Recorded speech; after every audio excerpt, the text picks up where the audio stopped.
Les langues se délient. Le 10 février dernier, Pierre Palmade s'est retrouvé impliqué dans un grave accident la route survenu en Seine-et-Marne, qui a fait 3 blessés graves et causé la mort d'un fœtus. Placé en examen, l'humoriste de 54 ans, qui était sous l'emprise de cocaïne au moment des faits, a depuis été admis, sous bracelet électronique, au service d'addictologie de l'hôpital Paul Brousse de Villejuif.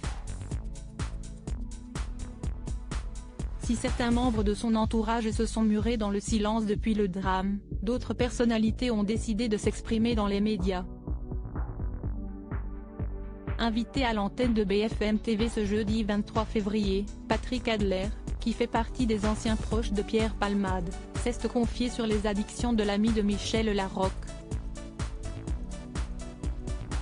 S'il a préféré se tenir à distance des excès du comédien, celui qui évolue lui aussi dans le milieu de l'humour a fait savoir qu'il avait mis en garde Pierre Palmade, et ce à plusieurs reprises. On lui a dit qu'il allait trop loin.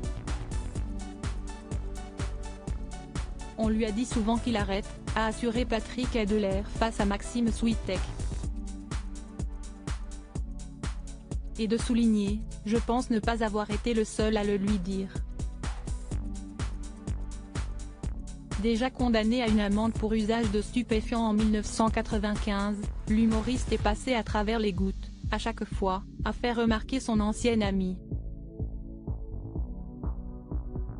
Il y a eu des petites condamnations, mais personne ne l'a jamais empêché.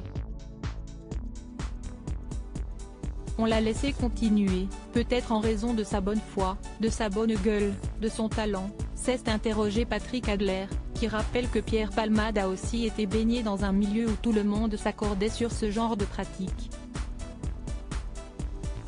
Supérieur à Pierre Palmade, Muriel Robin, Michel Larocque, Véronique Sanson. Les femmes de sa vie Pierre Palmade, bientôt placées en détention? L'affaire Pierre Palmade a pris un nouveau tournant ce vendredi 24 février. Pour rappel, l'humoriste est depuis plusieurs jours assigné à résidence à l'hôpital Paul Brousse de Villejuif et surveillé par un bracelet électronique.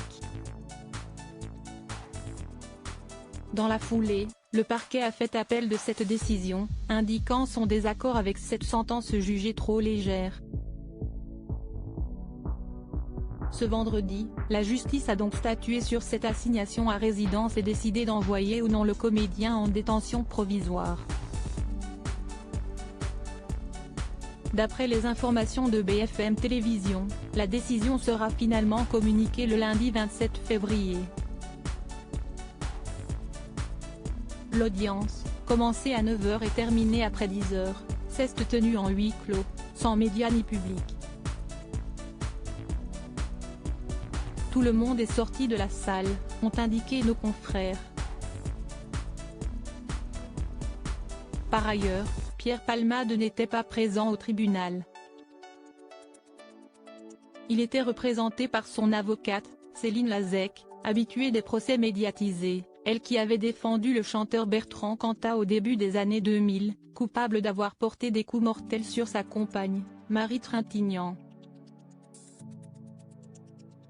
Crédit photo, Jack Tribeca.